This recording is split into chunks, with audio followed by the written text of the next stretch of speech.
నిజామాబాద్ జిల్లా ఎర్గట్ల మండల కేంద్రంలో తెలంగాణ ప్రభుత్వ ప్రజాపాలన విజయోత్సవాలు కార్యక్రమానికి ముఖ్య అతిథిగా హాజరైన బోధన్ ఎమ్మెల్యే సుదర్శన్ రెడ్డి, బాల్కొండ నియోజకవర్గ కాంగ్రెస్ పార్టీ ఇన్ఛార్జ్ ముత్యాల సునీల్ కుమార్, మానాల మోహన్ రెడ్డి, ఇర్రావతి అనిల్, తాహిర్ బిన్ హుందాన్. ఈ సందర్భంగా బోధన్ ఎమ్మెల్యే సుదర్శన్ రెడ్డి, ముత్యాల సునీల్ కుమార్ మాట్లాడుతూ, స్వతంత్ర భారతదేశ చరిత్రలో అతిపెద్ద రుణమాఫీ, ఇప్పటికే 25 లక్షల మంది రైతులకు 2 లక్షల వరకు రుణమాఫీ జరిగి త్వరలో 2 లక్షలకు పైన రుణాలు కలిగిన రైతులకు కూడా మాఫీ అవుతుందని ఈ సందర్భంగా వారు తెలిపారు. ఈ సభ నిర్వాహకులకు ముందు భారీ ర్యాలీలో ఎమ్మెల్యే సుదర్శన్ రెడ్డి, ఇన్ఛార్జ్ ముత్యాల సునీల్ కుమార్ పాల్గొనడం జరిగింది. అన్ని ఒక్కొక్కటి నెరవేరుస్తూ వస్తుంది.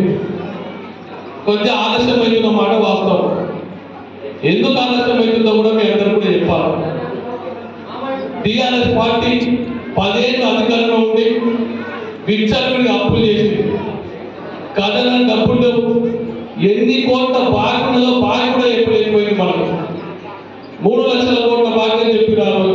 కానీ వాస్తవంగా ఇస్తే ఈరోజు 7 కోట్ల రూపాయలు అప్పుందామా? 7 కోట్ల రూపాయలు అప్పుంది. 7 లక్షల కోట్ల అప్పుందాం.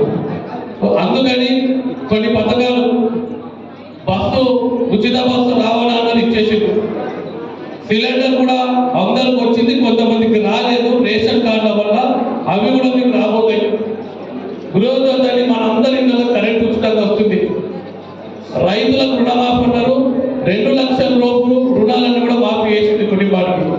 ఇంకా అక్కడక్కడ కొన్ని సాంకేతిక కారణాల వల్ల కాలేదు, వాటిని కూడా మాఫీ చేసే ప్రయత్నం చేస్తుంది ప్రభుత్వం. మరి బోనస్ అయితే ఏ విధంగా ఇచ్చిందో మీరు చూసిండ్రు. మీరు రైతు మరిన్ని అప్డేట్స్ కోసం మా ఛానల్ని సబ్స్క్రైబ్ చేయండి.